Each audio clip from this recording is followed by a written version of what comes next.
And welcome back to KTN Morning Express. I'm Michael Karanja. Now, we started this whole tea debate last week, and today I'm joined by two gentlemen who are just going to help us get to the bottom of what's happening in Kenya's tea sector and perhaps what measures are needed to take it back to its rightful position. I'm joined by Alfred Njagi, who's the General Manager for Operations of the Kenya Tea Development Agency, and Peter Kimanga, who now deals with the buying side of tea, who works for the Global Tea and Commodities down at Mombasa as a director. Now, gentlemen, just to start us off, tea not been the best performing years for tea over the last 2 years. Perhaps, Alfred, if I was just to start with you, perhaps what are some of the challenges that the tea sector is facing currently? Thank you, Michael. First of all, thank you for having us in the studio this morning. We are happy that you invited us to tell the story of tea and what is affecting the tea industry in Kenya today. Some of the challenges, Michael, that you are facing in the tea subsector relate to our own successes. And our successes relate to the way we have grown the production of tea in this country, coming from almost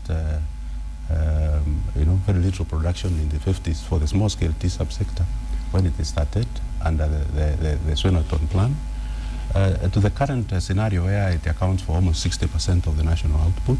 Yeah.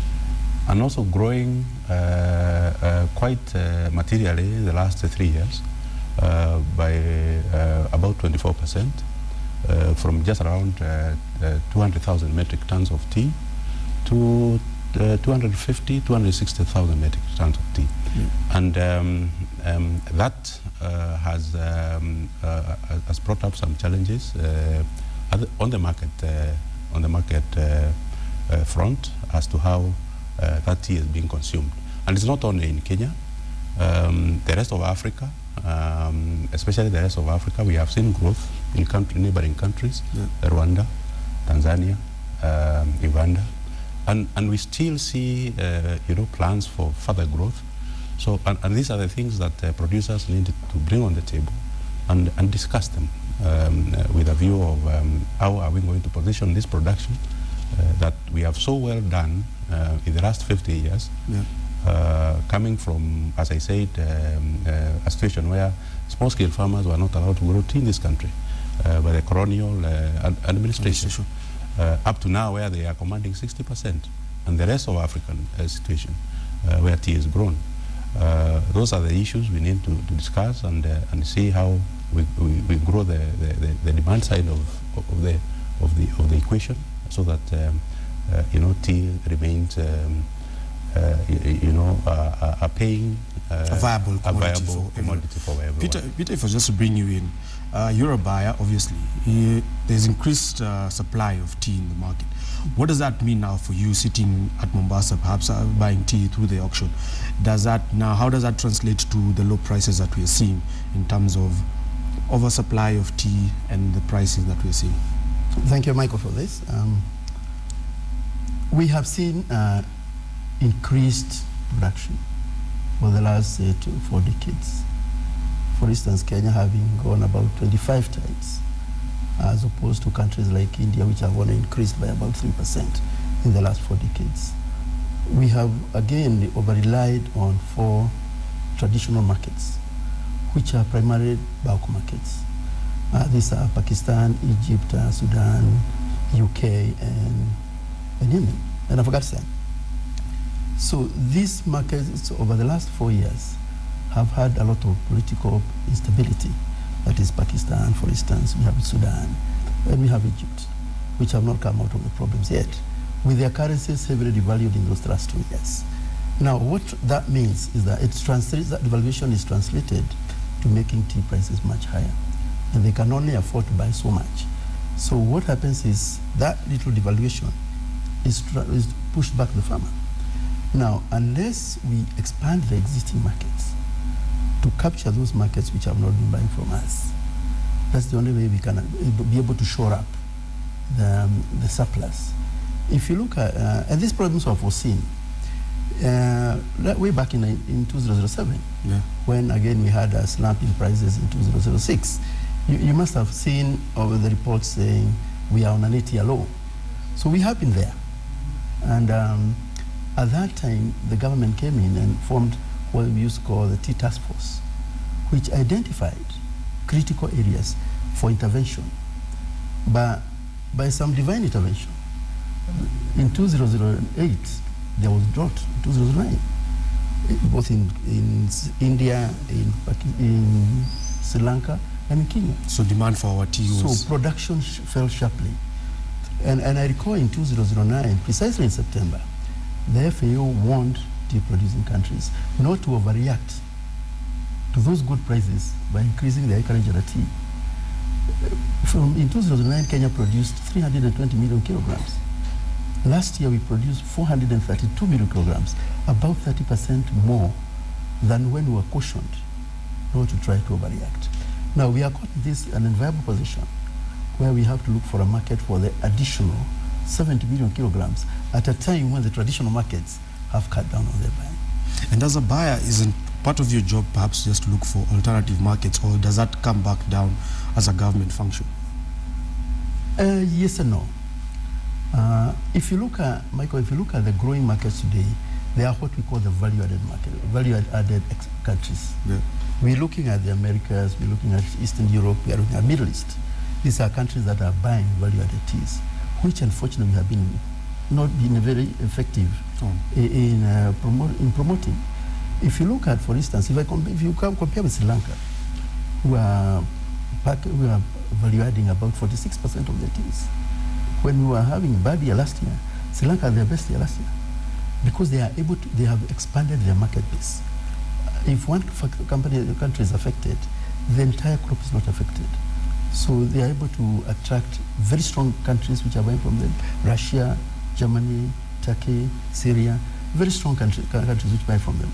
So unless we move away from bulk exports to value-added exports, then that is where we can be able to shore up the excess volumes. Right. We are a victim of our own success. Yes, perhaps. You said smallholder farmers represent about 60% of the total tea going out for export.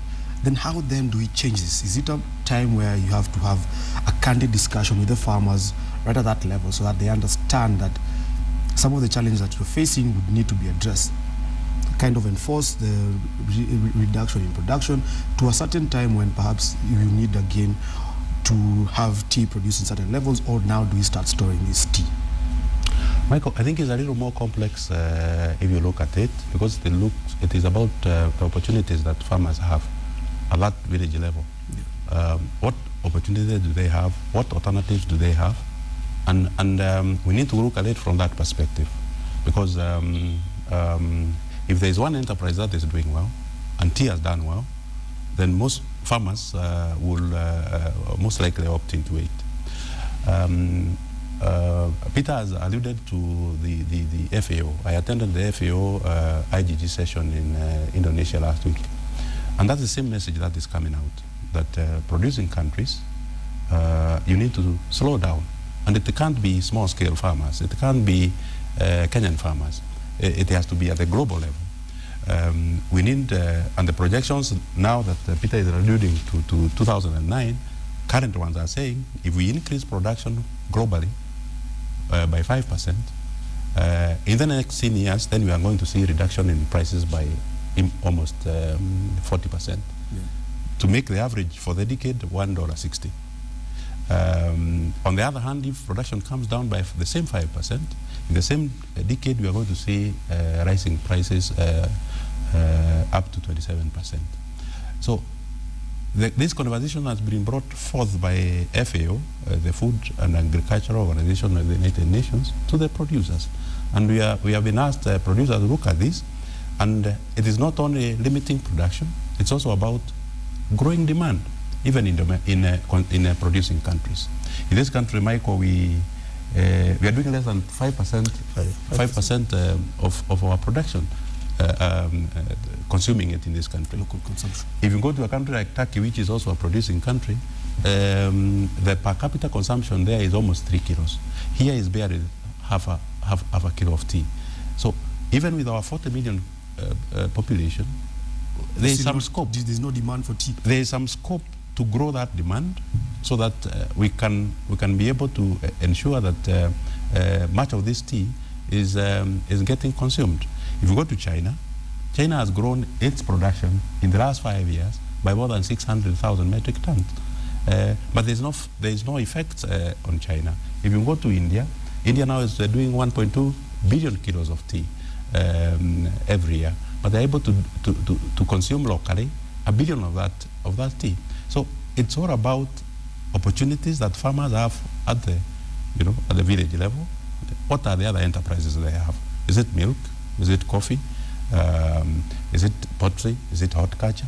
Therefore, that leads me to another question, just at that village level, because I think farmers are getting very discouraged and are now starting to subdivide even their lands further. Subdivision of land in terms of growing tea and what the maximum value you can get out of certain acreage of tea is another contentious issue. But just what you see from people subdividing land to put up different things like even poultry or even dairy cow farming or something like that, then how will that then affect the production of tea on the long term? Because once that land is subdivided, we lose that production value from that space.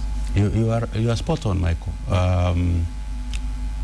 As it is now, more than 70% of all the small-scale farmers have up to have an acre of tea.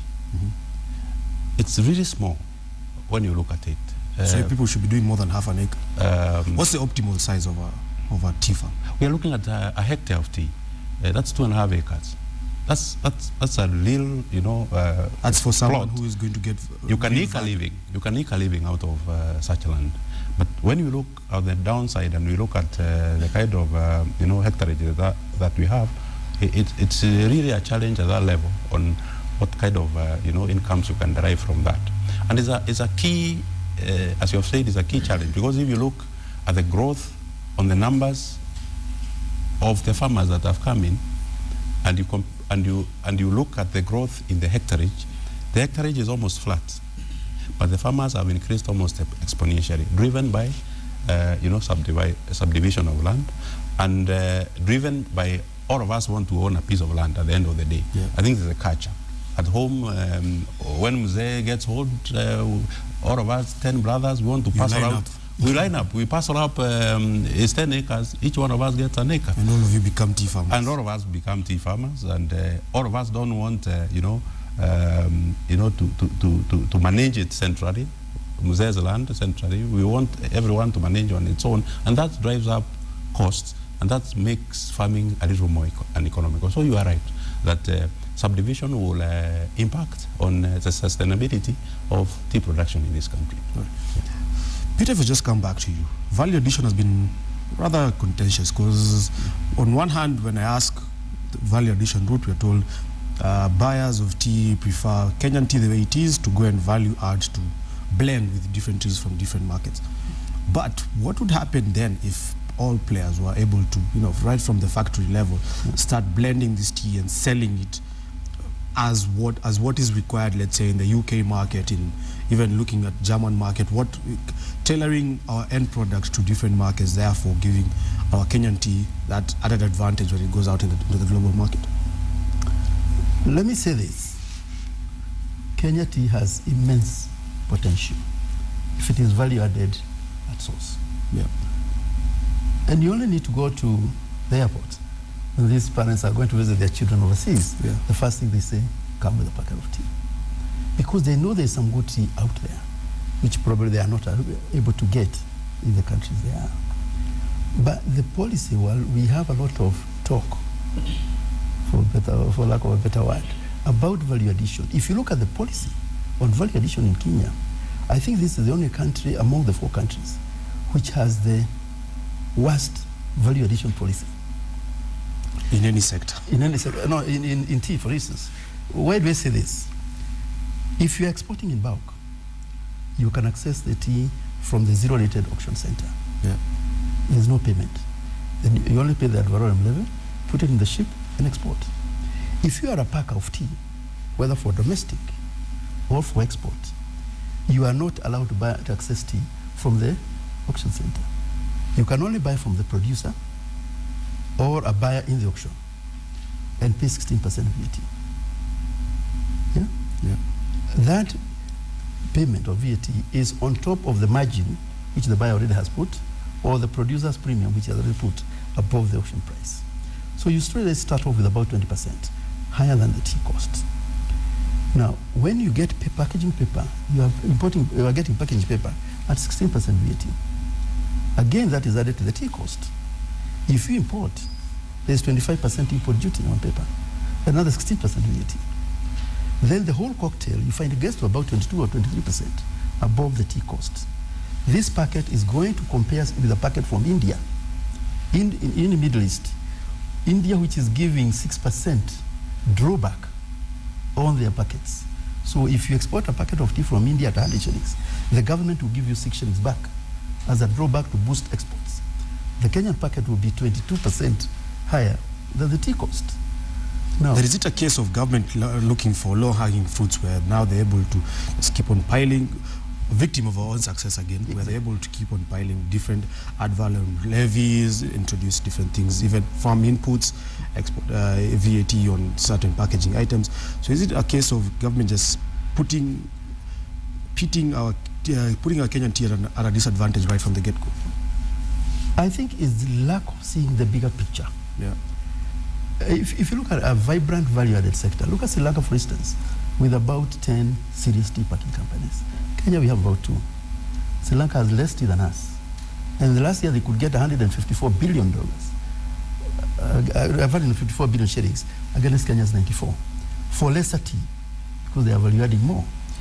And if we had a vibrant value-added sector, the government last year, if you look at what we consumed last year, we did 26 million kilos.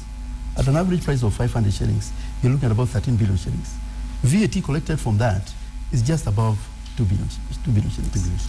That is what you need to sacrifice to improve the value of 95%.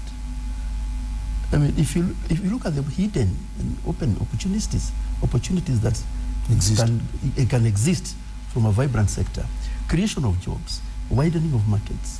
I mean, creation of jobs in support services like packaging paper, industries, they're enormous.